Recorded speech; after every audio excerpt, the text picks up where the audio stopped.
28 milhões de brasileiros têm algum tipo de problema auditivo. Os dados são da Organização Mundial da Saúde.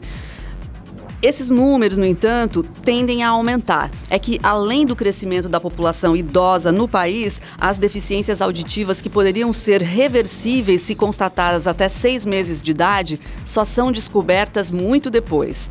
Na Univale, o Serviço de Atendimento à Pessoa Surda oferece educação especial e atendimento pedagógico e social para a inclusão de crianças e adolescentes nas escolas da rede regular de ensino. Esta é a pauta do Viva Voz de hoje, que está no ar pela rádio e pela TV Univale. Hoje comigo, o acadêmico de jornalismo, Lucas Rosa. Boa tarde, Liz, e boa tarde a você de casa curtindo o Viva Voz aqui pela rádio e também pela TV Univale. Lembrando que você pode e deve interagir conosco, é muito fácil, tem o nosso e-mail, vivavozunivale@hotmail.com. Tem também o Facebook, facebook.com/vivavozunivale, e o Twitter e o Instagram, ambos @vivavozunivale.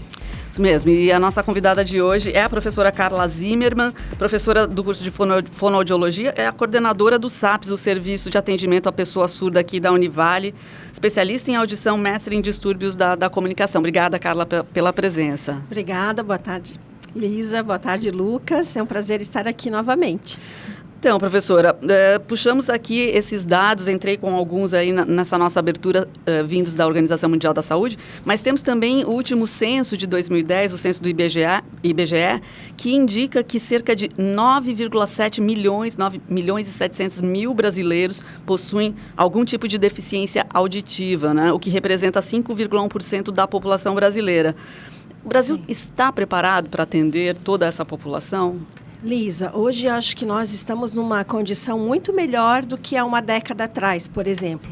Em função da política pública de saúde auditiva, foram instalados, né, centros, serviços de atenção à saúde auditiva em todas as regiões do país. Nós temos na Univale, que a gente chama de SASA, e com a instalação desses serviços, a gente tem convênios com o Ministério da Saúde, a gente consegue atender já uma parte dessa população, porque antes disso eles não tinham a quem recorrer. Então, estamos caminhando, já estamos numa situação melhor do que há um tempo atrás. Muito bem. Professora, hoje em dia, quais tipos de tratamento e tecnologias estão disponíveis para auxiliar no apoio aos deficientes auditivos? Certo. Então, Lucas, assim, quando a pessoa de qualquer idade, né, desde bebê até 100 anos, enfim, todas as idades, desconfia, suspeita de ter uma alteração auditiva, geralmente busca, né, um especialista. Na maioria das vezes inicia esse diagnóstico fazendo uma consulta com um médico otorrinolaringologista que solicita alguns exames de audição. O mais comum, o mais conhecido é a audiometria, né, onde a gente consegue medir o quanto a pessoa está ouvindo. Esses exames, eles têm outros exames que podem ser feitos, depende da idade e da necessidade do diagnóstico. Hoje a gente já tem o teste da orelhinha, que é lei desde 2008. Então, o bebezinho já sai da maternidade com o teste realizado, né, na maioria dos municípios brasileiros. E, a partir do momento que é feito o diagnóstico, Lucas, aí vai ser discutido, então, com a equipe, com o médico, com os profissionais que estão atendendo essa pessoa, qual é o melhor tratamento para ele. Então, pode ser, sempre que existe alteração de orelha média, que a gente chama, que é uma das partes do sistema auditivo, existe tratamento com medicamento, com cirurgia, tem mais possibilidades de tratamento. Mas quando o problema está na orelha interna, que temos a cóclea, o nervo auditivo, nós não temos ainda uma medicação ou uma cirurgia que resolva esse problema. Então, o tratamento seria ou o uso do aparelho auditivo. E ainda para aqueles casos que, mesmo usando o aparelho auditivo, não há resposta com o uso desse aparelho, o paciente não consegue perceber os sons de fala, existe a indicação, para alguns casos, de cirurgia de implante coclear. Ok. Professora Carla, eu gostaria que você falasse um pouco, então, do trabalho realizado pelo SAPS aqui na Univale. E, pelo que eu entendi, ele está conveniado ao Sistema Público de Saúde, né? Então, Sim. Você pode falar um pouquinho quais são as atividades ali? Então, o SAPS já existe há mais de 30 anos. Nós funcionamos sempre no contraturno escolar. Recebemos crianças, na verdade, nós temos hoje alunos no SAPS de 2 até 62 anos de idade. Nosso foco principal são as crianças, mas temos adolescentes e adultos também. Então, recebemos a população por demanda espontânea, de toda a ANFRE, que são os municípios próximos aqui de Itajaí, mas também de outros municípios. Nós temos alunos que vêm de Tijucas, de Brusque, que são cidades que não fazem parte da ANFRE, por exemplo. Certo. Então, nós recebemos o aluno com deficiência auditiva e o SAPS vem mudando de 2 anos para cá. Nós estamos ampliando o nosso atendimento, porque até então o SAPS tinha como uma política de atendimento sempre dar ênfase ao uso da Libras, ensinar a língua brasileira de sinais para o deficiente auditivo. Porém, como a gente estava conversando com o Lucas, com o diagnóstico feito agora mais cedo, com a possibilidade das pessoas ganharem aparelho auditivo, poderem fazer, inclusive pelo SUS, a cirurgia de implante coclear, se não tem resposta com o aparelho, muitos deficientes auditivos hoje conseguem aprender a ouvir e a falar. E não são mais tão dependentes da Libras como há 2, 3 décadas atrás. Ele pode usar Libras por escolha, mas não mais como única forma de comunicação. Então, o SAPS tinha sempre como ênfase o apoio, o uso da Libras, e agora a gente está ampliando o nosso atendimento para esses outros deficientes auditivos, que podem usar e aprender a Libras se quiserem, mas que também precisam de um apoio, principalmente com relação à escola, né, ao ensino, porque eles são surdos, mas em função do uso da tecnologia, eles escutam bastante, eles falam bastante, porém não são ouvintes. Em alguns momentos, eles ainda têm algumas restrições. E isso muitas vezes fica difícil para a escola perceber. Porque para o professor parece assim, ou eu tenho aquele surdo que não fala, que tem um intérprete que usa Libras, ou eu tenho criança ouvinte. Mas hoje nós temos uma gama de deficientes auditivos entre o ouvinte e o surdo profundo, usuário de Libras, que as escolas estão começando a aprender a lidar. Porque eles também não tinham esse tipo de surdo antes. Ok.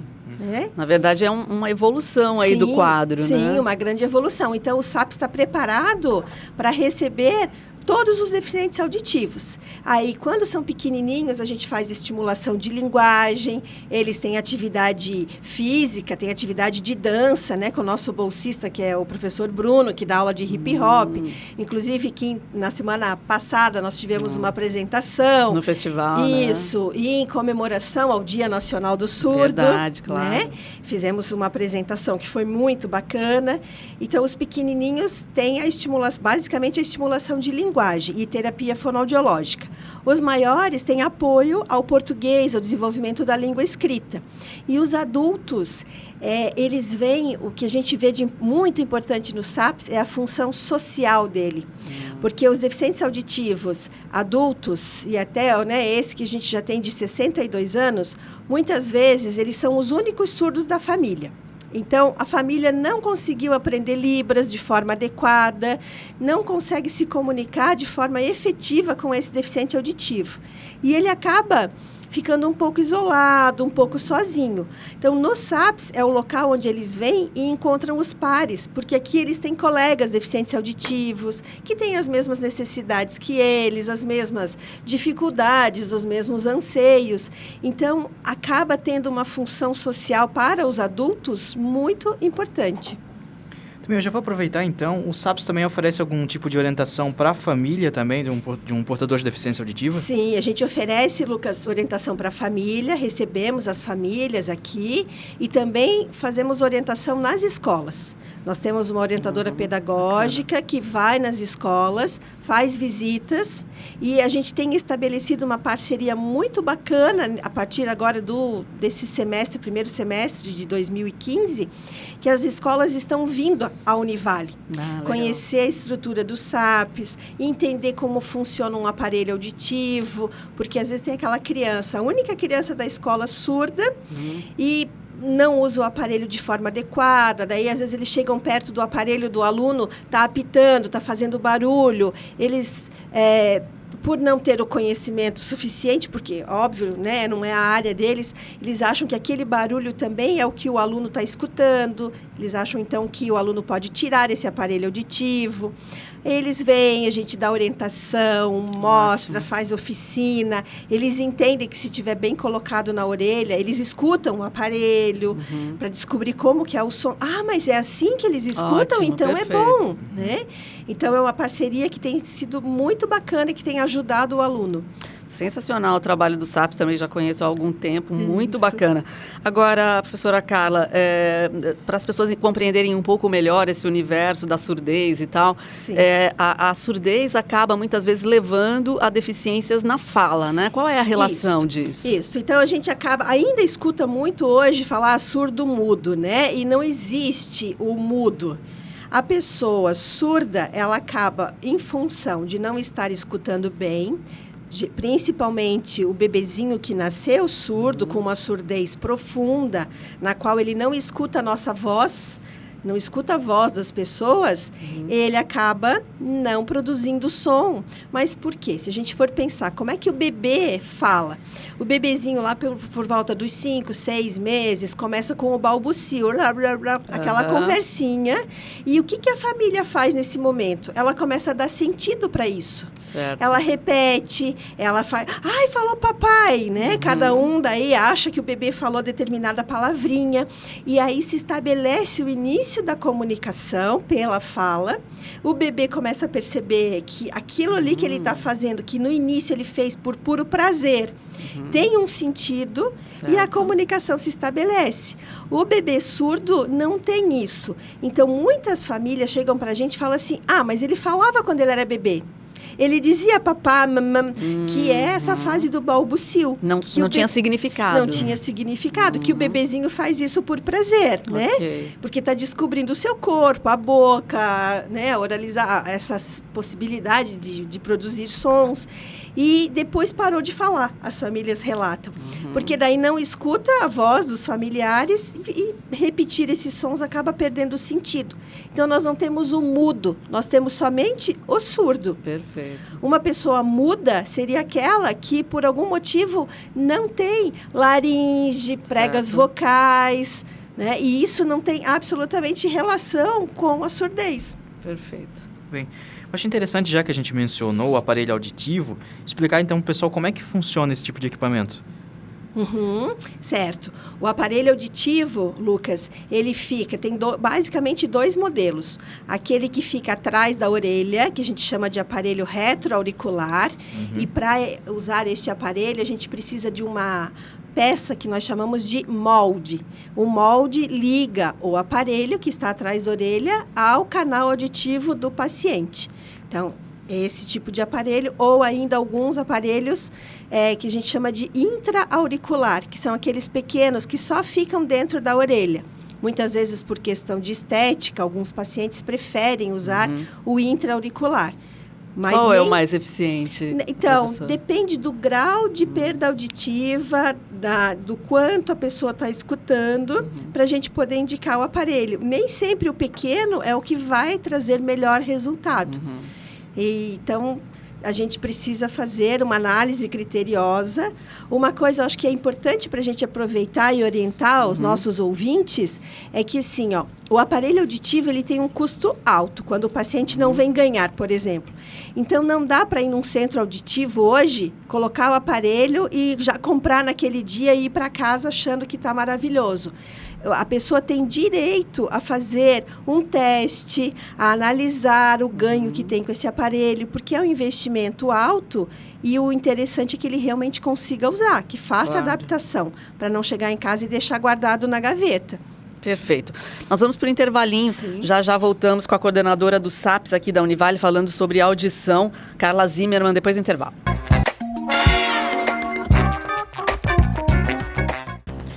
Muito bem, Viva Voz de volta. Estamos falando hoje sobre deficiência auditiva e a nossa convidada é a professora Carla Zinnemann, coordenadora aqui do SAPS, o Centro de Atendimento... Centro de Atendimento... Serviço de Atendimento à Pessoa com Deficiência Auditiva. Acertei? Pois é Serviço de Atendimento à Pessoa Surda, é o SAPS, mas foi ótimo que você colocou, porque é sobre uma premiação que o SAPS acaba de receber, né, esse ano, agora há pouco, né, Sim. Carla? Que eu gostaria que você comentasse. Foi uma premiação especial relativa aos objetivos do milênio, né? Isso. Então, todos os anos, existem nos municípios uma comissão que se reúne para analisar projetos desenvolvidos por organizações não governamentais, sem fins lucrativos, e para ver a importância desse projeto para a sociedade. E são 8 objetivos, né, do milênio. E este ano, essa comissão se reuniu e resolveu premiar, além de dar o selo social para cada objetivo do milênio que determinadas empresas atingem, eles resolveram fazer uma premiação especial. E nós, no SAPS, nem estávamos sabendo. Então, pediram para a extensão da Univale encaminhar alguns projetos. O projeto SAPS foi encaminhado e foi analisado... diante de 780 outros projetos que foram enviados e foi escolhido no objetivo 2, que é a educação básica de qualidade para todos. Então, nós recebemos esse prêmio especial, ficamos muito felizes, né? De um reconhecimento de um serviço que está aí ajudando a comunidade já há tanto tempo. Muito bom. Carla, acho que é interessante agora para quem por acaso estiver nos ouvindo, se deparou com algum caso parecido na sua família, um primo, filho mesmo, naquele momento, quando se tem a dúvida se uma pessoa tem ou não uma deficiência auditiva, quais são os primeiros passos? Precisa, então, procurar um médico, porque às vezes a criança... pode estar com uma otite, uma inflamação silenciosa, que nós chamamos, que é aquela otite que não traz febre, não traz dor, não tem sintomas, mas provoca uma diminuição da audição. Então, passa pelo médico, diante da análise do médico, ele encaminha para a gente fazer a avaliação auditiva. Se for uma criança muito pequena que não colabora na avaliação, existem exames próprios para isso, que a gente chama de PEAT, que é potencial evocado auditivo de tronco encefálico, que a criança faz dormindo, faz quietinha. É como se fosse um aquele eletroencefalograma que a gente já está mais acostumado, mas é um eletro do ouvido, um exame que não depende da resposta da criança. E a gente tem recebido hoje, Lucas, no consultório, eu trabalho tanto aqui na Univale quanto fora, né, numa clínica. Nós temos hoje recebido muitas crianças entre 2 e 3 anos de idade que já deveriam estar falando e não desenvolveram a comunicação ou falam pouquíssimas palavras. E a gente tem feito muito diagnóstico diferencial com relação ao espectro do autismo. Olha só. Porque muitas vezes a criança que tem, né, algum grau, está dentro do espectro do autismo, ela não quer se comunicar. E ela se comporta como se ela fosse surda. Perfeito. As pessoas chamam, ela não atende, ela não conversa, né? E, então, mesmo que tenha esse tipo de desconfiança, é importante procurar o fonoaudiólogo e fazer a avaliação, porque sempre, quanto antes a gente descobrir a deficiência auditiva, melhor vai ser o prognóstico da criança ou do paciente de forma geral. Aproveitando, quais sintomas ou sinais são interessantes que os parentes percebam nessa hora? Geralmente a criança pede para repetir o que as pessoas falaram, não reage quando chamam, gosta de aumentar o volume da TV ou senta muito próximo da TV. Às vezes, quando é bebezinho, é um bebê muito quietinho, que a família às vezes até fala, ele é um santinho, não acorda com nada, a gente pode fazer barulho que não tem problema. E às vezes não é só o bebê calmo, né? Certo. Ele realmente não está acordando porque não está ouvindo. Ou, às vezes, porque tem vários tipos de perda auditiva, depende do local do sistema auditivo afetado. Então, às vezes, Lucas, a criança até escuta, mas ela não entende o que ela escuta. Né? Então, chamou. Lucas, ouviu. Vai lá no teu quarto e pega o teu sapato. Já não entendeu nada. Não entendeu nada. Né? Isso também é uma deficiência auditiva. Então, também a família precisa buscar ajuda para fazer esse diagnóstico. Agora, Carla, na sua rotina aí, diária em contato com essas pessoas, você tem encontrado, que tipo de família, né, você tem encontrado do ponto de vista assim, de compreender como acontece o relacionamento das famílias com as pessoas surdas, né? Uhum.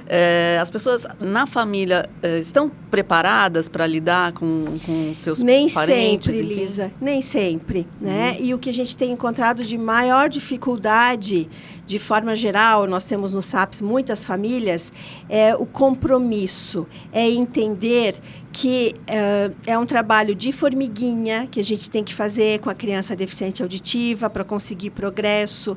É inadmissível, por exemplo, hoje, a criança fez o diagnóstico, ganhou o aparelho auditivo, muitas vezes chega para o nosso atendimento, a gente chama a criança, faz teste, ela está distraída, não atende, o aparelho está com a pilha, sem pilha, ou a pilha terminou e a família não viu, ou muitas vezes, eu saí correndo hoje de casa e esqueci o aparelho. Daí a gente acaba brincando, tentando entender por que a família faz isso. Fala assim, tá, mas se tu fosse levar o teu filho na praia, tu não ias levar a roupa de banho dele? Então para vir a um atendimento, para melhorar a audição e a fala, o ponto básico é estar com o aparelho na orelha.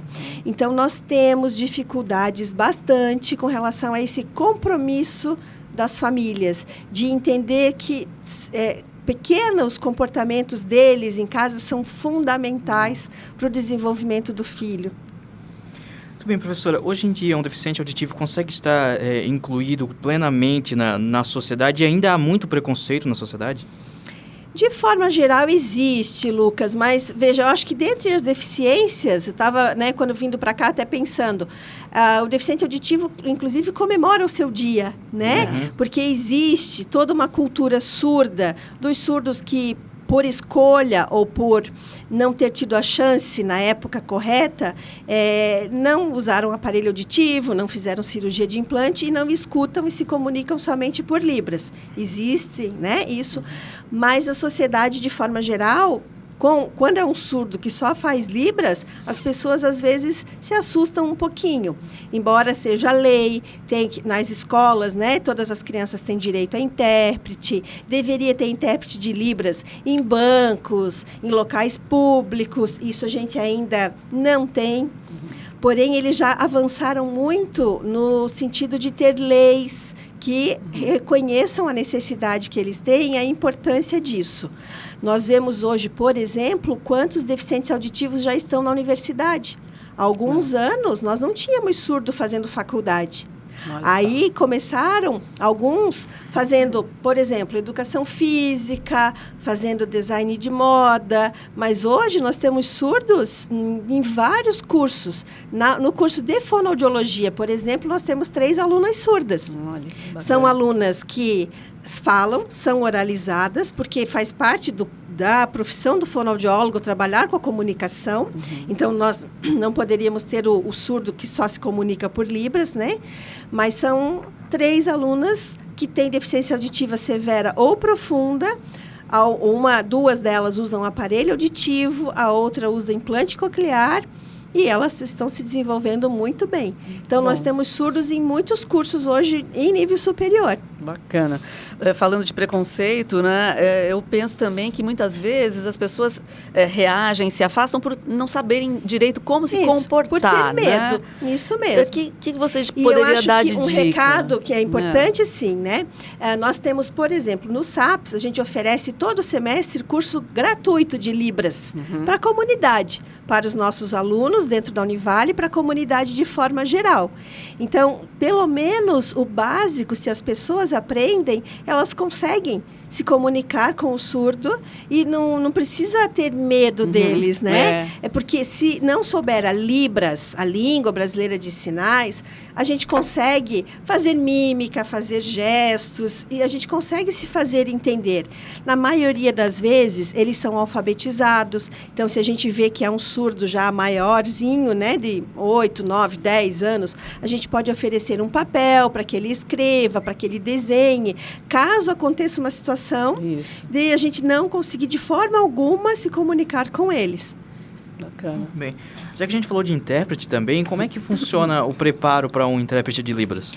O preparo é grande, Lucas. Então, como eu falei, a gente oferece, por exemplo, o curso, né, de Libras, tem o nível 1 e o nível 2, só ali no SAPS, que seria como se a gente fizesse um curso de outra língua, inglês, francês, alemão. A gente aprende os comprimentos, as cores, os números, as situações básicas, alguns verbos, mas para ser intérprete, aí a pessoa tem que fazer um curso, se aprofundar mais e tem que fazer uma prova, né, que geralmente faz em Florianópolis, que tem a universidade, que tem curso só para surdos, porque precisa ter um certificado de Libras para conseguir ser intérprete. Muito bom.